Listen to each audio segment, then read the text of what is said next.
siang, Mbak. Selamat siang juga, Mbak. Kalau boleh tahu dengan siapa? Saya Datu. Oke, Iya. Datu umur berapa sekarang? Sekarang umur 19. Oh, 19 Iya, ya. 19. Kuliah. Kuliah. Oke, jadi perkenalkan ya, saya Khalifa. Dan Mbak Datu bisa manggil saya Kak atau Mbak, sesuka Mbak Datu aja. Oke. Nah, tadi Mbak Datu kesini sama siapa nih? Sendirian, Kak? Sendirian aja? Iya, sendirian. Emang habis dari mana? Jadi tadi tuh aku habis ngampus gitu Oke. kan. Terus makan, terus inget kalau ada janji sama sama kakaknya. Terus aku langsung ini cabut langsung ke sini. Motoran berarti? Iya, pakai motor. Oke. Tadi Mbak Datu bilang udah makan ya? Udah, Udah, bersemangat semangat sedikit. sedikit. Tadi makan apa emang? Tadi makan ayam. Wah, enak banget kayaknya. Lumayan. Suka sama ayam. Enggak terlalu sih. Di sini saya mau sebelum membahas lebih lanjut, di sini saya mau menjelaskan terlebih dahulu ya. Jadi kita akan melaksanakan konseling. Iya. Sebelumnya nih, Mbak Datu udah pernah belum melakukan konseling? Belum pernah sih, baru ini. Berarti ini baru yang pertama kali ya? Iya, Jadi belum tahu secara jelasnya. belum. Jadi aku mau jelasin dulu. Kalau kita itu di sini konseling ya. Ini saya sebagai konselor yang nantinya akan membantu Mbak Datu dan mendengarkan cerita-cerita yang ingin Mbak Datu sampaikan kepada saya. Iya. Nah, di dalam konseling ini kita juga ada asas keterbukaan dan asas kerahasiaan yang nantinya Mbak Datu bisa bebas cerita apa aja tanpa takut. Cerita Mbak Datu itu nanti bakal aku ceritain ke orang-orang gitu, karena kita ada asas kerahasiaan yang bakal menjaga semua kerahasiaan Mbak Datu, data diri dan yang lain-lainnya. Mbak Datu sudah paham? Paham. Oke, untuk konseling kita ini mungkin sekitar 60 menitan ya Mbak Datu ya. Jadi semoga kita bisa mempergunakan waktu itu dengan sebaik-baiknya. Aku kan udah nanya nih namanya Mbak Datu, terus tadi habis dari mana. Sekarang aku mau tanya kabarnya Mbak Datu hari ini. Hari ini baik sih, cuman ada beberapa hal yang membuat aku ini nggak bisa tidur. Terus juga kepikiran, suka ngelamun juga. Tadi tuh Mbak, waktu berangkat ke kampus, aku kan di jalan kan mau belok ke kiri ya, Iya. mau masuk gang. Terus tiba-tiba itu ngelamun gitu, kayak nggak sadar. Akhirnya aku belok, yang harusnya aku belok gang 7 tuh jadi belok gang 6, gang 8 gitu. Untungnya aja nggak sampai kebablasan gitu kan. Itu emang di pikiranku tuh kosong, kayak ada aja yang aku pikirin. Jadi tadi Mbak Datu pas mau berangkat ke kampus itu sedikit melamun ya? Iya benar. Ngelamunin apa nih? Jadi aku mau cerita nih Mbak ya. Tadi malam itu aku mimpi. Kemarin malam sih. Mimpinya tuh kayak nggak jelas banget gitu kan. Aku tuh seingatku ada di hutan gitu. Di hutan gelap banget, terus menakutkan. Pokoknya aku tuh sendirian di situ. Nggak ada orang sama sekali yang mau aku mintain tolong gitu kan. Nah terus itu kayak itu bener-bener gelap banget, cuma ada aku sama tumbuhan di situ gitu Mbak Kak. Berarti tidak ada sama sekali orang gitu? Nggak ada, bener-bener kayak aku tuh cuma di lingkup itu aja, kayak bener-bener dinding-dinding hitam, terus tumbuhan, bener-bener aku sendirian di situ. Berarti di hutan itu ada dinding hitam gitu?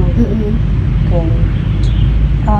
Itu Mbak Datu di sana pas mimpi itu apa ada sesuatu gitu di dalam mimpi tersebut?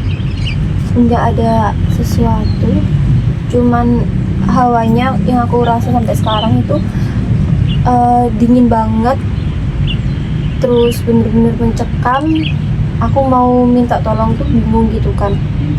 Aku mau bangun tuh kayak nggak bisa bangun dari mimpi, nggak bisa bangun tidur karena kayak terjebak di mimpi itu. Jadi pada itu tuh gara-gara mimpi tersebut tuh sampai sekarang masih terasa hawa-hawa dinginnya sama menakutkannya. Iya. Jadi dalam mimpi tersebut Mbak Dato itu cuma diem berdiri di tempat atau bagaimana? Aku tuh kayak orang kebingungan berdiri, terus aku duduk terus kayak ya Allah ini apa gitu, gelap banget kan nggak bisa lihat apa-apa, cuma ada hawa-hawa dingin. Mbak Dato di dalam hutan tuh cuma berdiri, duduk, terus merasa Iya, bingung. minder-minder gitu, puter-muter kayak aduh aku pengen cepet-cepet bangun tapi kayak nggak bisa gitu. Setelah itu ada kejadian lagi atau Nggak ada sih, tapi waktu itu aku mau lari gitu kan. Cuma waktu aku lari tuh gak ada jalan selain jalannya itu, aku waktu lari jalannya tuh cuma itu aja gitu. Jadi kayak nggak ada jalan keluar, nggak ada. jadi kayak memutar di satu tempat itu. Bener. Mbak Dato baru mimpi sekali atau sudah berkali-kali? Sebenarnya aku mimpi aneh itu udah berkali-kali ya. Cuma yang feelnya dapat itu yang ini, yang mimpi aku di hutan itu kemarin malam. Untuk mimpi yang di hutan ini cuma terjadi pas kemarin malam aja. Untuk mimpi yang aneh-aneh lainnya itu seperti apa? Bisa dijelaskan? Yang mimpi aneh itu aku ingat. Oh ya, aku tiba-tiba itu di rumah kan, di rumah, tapi di dalam rumah itu ada orang jualan kue. Nah, kue leker gitu kan. Nah, orangnya tuh buat kue leker bentuk matahari gitu kan. Terus tiba-tiba atap rumahku itu jadi langit-langit awan, gak ada atapnya, terus ada matahari itu kan kayak mendekat gitu kan, jadi panas banget gitu, kerasa panas. Itu mimpi yang aku ingat selain di hutan. Itu aja sih Mbak, tapi mimpi itu dua-duanya tuh sering banget. Kalau nggak kepanasan, kedinginan, ketakutan, malam hari gitu terus. Dari mimpi yang di rumah tadi sama di hutan itu apakah ada kaitannya? Kalau itu aku masih kurang tahu sih Kak. Oke, berarti Mbak Dato di sini antara mimpi yang di hutan sama yang di rumah tadi belum tahu ya kaitannya apa. Belum tahu. Itu mimpinya berurutan terjadi berkali-kali selama, misalnya nih hari ini mimpi, besoknya mimpi, atau minggu ini mimpi, minggu kedepannya mimpi? Enggak selalu sih. Hari ini mimpi, terus besok enggak, terus mimpi lagi, enggak mimpi gitu terus. Jadi berurutan terus gitu Iya. ya. Dan itu mimpinya gantian, ada yang Gantian, kadang juga kayak nyambung gitu, mimpi hari ini sama kemarin hari ini sama besok itu nyambung terus, ada yang nyambung gitu ceritanya.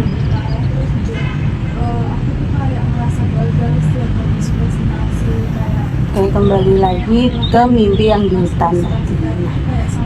Aku mau tanya nih, apa yang Mbak Dato pikirkan tentang tempat yang gelap dan menakutkan itu? Tadi kan Mbak Dato bilang nih kalau di hutan itu gelap, terus Mbak Dato takut sendirian. Yang aku pikirin itu mungkin ketakutan aku akan masa depan ya Kak. Soalnya kira-kira aku juga bingung gitu kan. Aku kuliah, terus bingung aja aku besok bisa nggak ya jadi orang yang sukses, orang yang bener gitu. Itu mungkin itu bisa saja kita simpulkan seperti itu ya Mbak. Tapi bagaimana Mbak Dato itu merasa tentang ketakutan akan masa depannya Mbak Dato nanti? Jadi Mbak, aku itu orangnya itu mudah takut gitu kan, terus nggak percaya diri. Apa-apa itu yang aku pikirin tuh bukan prosesnya, tapi hasilnya. Jadi aku tuh nggak mikirin prosesnya dulu, tapi nanti habis ini gimana ya gitu. Jadinya apa yang aku jalanin itu kayak nggak benar-benar berjalan dengan baik, selalu ke distract sama pikiran buruk-buruk di kepalaku. Mungkin tuh yang jadi aku kepikiran terus kebawa mimpi. Tadi Mbak Datu bilang kalau ke distract dengan hal-hal yang mengganggu. Kak gue tahu yang mengganggu apa? Ya itu tadi, aku kan biasanya aku tuh orangnya tuh pemalu. Terus kalau presentasi atau apa gitu kan susah buat ngomong secara belak-belakan gitu kan, takut dikritik ginilah, dibilang gitulah. Jadi kayak bukan aku, ini bukan seorang aku gitu. Itu bingung banget pokoknya mbak takut. Berarti Mbak Datu itu kalau pemalu karena mikirnya pemalu karena itu tadi bilangnya kayak takut presentasi di depan ini. Itu awal mula Mbak Datu ngerasa takut saat presentasi terus jadi pemalu itu? Aku ngerasa ini bukan diriku yang dulu. Kalau dulu SMP itu aku orangnya tuh belak-belakan banget gitu loh mbak, kayak ngelakuin apa gitu nggak malu gitu kan. Pernah juga nggak sih ya, kayak sama cowok sama cewek itu kayak ngerangkul gitu kan, kayak ya gini gitu. Terus waktu masuk SMA itu langsung aja kuliah, yang ngebuat aku kayak ngomong di depan umum jadi takut tuh, aku juga gak terlalu paham ya sama diriku, kenapa kok berubah banget gitu loh, dari aku yang dulu tuh berubah jadi yang kayak sekarang. Mungkin nggak tahu kak aku. Jadi awal mula Mbak Datu merasa pemalu dan takut buat presentasi itu saat memasuki kuliah ya? Apakah hal itu tuh ada yang dari masa lalunya Mbak Datu itu ada yang mempengaruhi? Iya, waktu sebelum masuk kuliah, sebelum PKKMB itu aku pernah nggak sengaja gitu kan, di Telegram itu kan ada grup besar ya, kayak Garda gitu kan, sebelum ospek. Nah, Telegramku ini dihack gitu kak, dihack. Terus kayak kirim ya sesuatu yang buruk gitu. Terus di grup waktu aku buka chatnya tuh kayak orang-orang kayak tandain ini gini. Jadi aku kayak takut gitu, terus aku juga nanti kalau ospek ada yang ngenalin aku takut dihujat, takut dimarahin, takut dirasani gitu. Itu mungkin menjadi alasan sampai sekarang, kayak takut ketemu orang-orang, apalagi ngajak ngobrol gitu, kadang malu. Ikut organisasi juga masih malu, kayak ya bukan anak organisasi banget gitu loh, yang tertutup. Oke, jadi karena hal itu membuat Mbak Datu jadi berubah, yang dulunya nggak pemalu menjadi pemalu. Dari selain kasus tersebut, apakah ada yang lainnya? Kayak dari lingkungannya Mbak Datu, keluarganya Mbak Datu? Kalau keluarga sih, ya begitulah. Begitu gimana? Ya kadang aku juga ngerasa kurang perhatian, kurang dengar gitu kan. Apa-apa juga aku pendem sendiri. Kalau aku mau ngomong juga jarang dengerin. Itu sih, itu kalau dari keluarga. Kalau lingkunganku, sebenarnya orang-orang juga nggak peduli aku ngapain, cuma memang akunya aja yang takut aneh-aneh. Oke, jadi memang dari cerita Mbak Datu tadi, kalau hubungannya Mbak Datu dengan keluarga itu memang agak kurang baik ya. Tadi Mbak Datu kan bilang kalau keluarganya Mbak Datu itu kalau Mbak Datu mau cerita apa-apa kurang didengar. Dan sekarang Itu apakah Mbak Datu pernah nih bilang ke keluarganya, aku mau cerita, kenapa kok nggak dengerin gitu? aku bukan tipe orang yang gitu sih, maksudnya kalau aku udah tahu dari apa yang aku lihat, kayak aku nggak bakal bilang kalau aku pengen cerita, aku pengen didengar, enggak. Jadi aku perlu memilih untuk nggak bercerita. Kayak gitu ya gitu. Kita kembali lagi ke awal ya. Tadi Mbak Datu bilang kalau dari mimpi tersebut Mbak Datu mikirnya tentang masa depan. Iya. Kenapa takut masa depan? Karena Mbak Datu ngerasa kalau Mbak Datu tuh lebih memikirkan hasil daripada proses. Apakah ada tuntutan dari mungkin keluarga atau pertemanan yang Mbak Datu buat menjadi lebih bagus tanpa proses gitu? Jadi kayak yang dilihat cuma hasilnya gitu. Kalau dari keluarga sih, sebenarnya keluarga yang namanya orang tua kan pasti pengen anaknya tuh jadi orang yang benar gitu kan, sukses. Kalau tuntutan mungkin nggak terlalu nuntut, cuma ya memang kemauan orang tua kan besok kamu harus sukses ya, gini gini gini.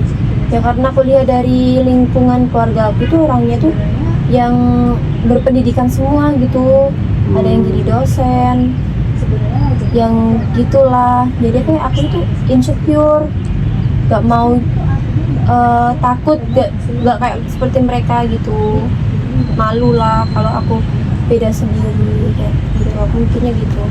Saya paham apa yang Mbak Datu rasakan. Lihat keluarga kita itu kak mungkin udah sukses tapi kitanya masih gini-gini aja gitu. Iya. Dan saya bisa memahami apa yang Mbak Datu rasakan. Apa yang Mbak Datu lakukan kalau Mbak Datu ini ngerasa insecure sama keluarganya Mbak Datu sendiri atau bahkan sama temennya Mbak Datu sendiri nih yang lebih mungkin istilahnya lebih baik dari apa yang Mbak Datu kerjain. Bagaimana Mbak Datu mengatasinya? Kalau aku biasanya itu baca-baca. Aku ada buku, biasanya aku baca gitu kan tentang happiness inside gitu. Terus aku juga kadang scroll TikTok tuh ada kata-kata gitu kan. Ada juga orang yang dia itu apa ya? Seorang psikologi itu apa gitu. Kayak kasih afirmasi gitulah. Kadang aku juga termotivasi gitu kan. Kayak ya udah nggak apa-apa. Terus aku biasanya lebih giat belajar biar ya pinter lah gitu.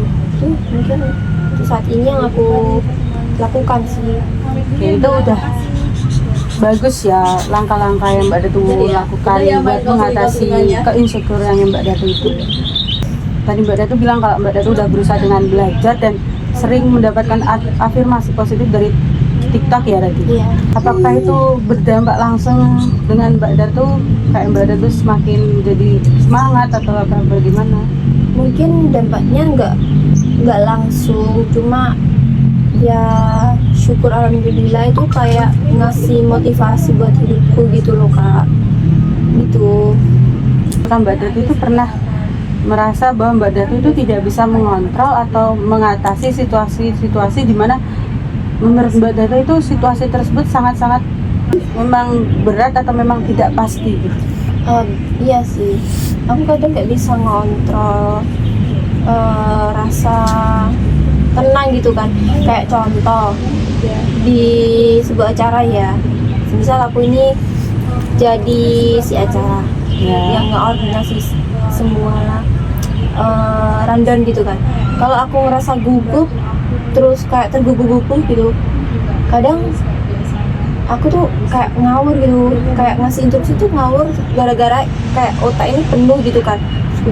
Itu jadinya hasilnya tuh jelek, kayak ya ada sesuatu yang bikin rusuh. Itu aku nyesel, kayak aku nggak bisa tenang ya dalam situasi kayak gini. Itu sampai sekarang sih, kalau aku gugup mesti ngerasa gitu. Berarti Mbak Datu itu kalau udah tergugup-gugup tadi ujung-ujungnya bakalan gugup gitu.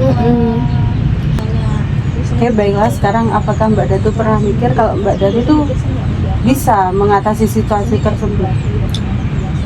Sebenarnya sampai sekarang aku belum bisa ngatasin persoalan itu sih kak. Dan aku tuh juga pengen ada solusi gitu kan. Gimana caranya tuh aku bisa tenang dalam menghadapi persoalan gitu. Kadang aku juga kayak misal aku gugup nih, aku berusaha buat tenang, tarik nafas lah panjang-panjang, tapi tetap aja masih gugup, kayak nggak, kurang percaya diri banget gitu. Susah. Oke, saat Mbak Datu merasa gugup dan kurang percaya diri, biasanya apa yang akan Mbak Datu lakukan biar bisa menghilangkan rasa gugup tersebut? Aku bakalan diam sejenak, ngehilangin pikiran-pikiran buruk, meditasi lah, kayak ya tarik nafas, terus berpikir pelan-pelan, ini nantinya oke, tenang, nanti ininya gimana ya, kayak ya udah gitu. Oke, itu terdengar sangat bagus ya, karena Mbak Datu udah tahu nih caranya mengatasi nanti kalau gugup bagaimana. Terus tadi Mbak Datu bilang kalau bakal menenangkan diri. Iya. Nah, itu menurutku juga udah bagus, badanku udah bisa dengan cara mengatasi hal tersebut. Apakah itu mempengaruhi Mbak Datu kayak yang tadinya gugup terus Mbak Datu mengatasi dengan cara menenangkan diri itu, apakah ada perubahan?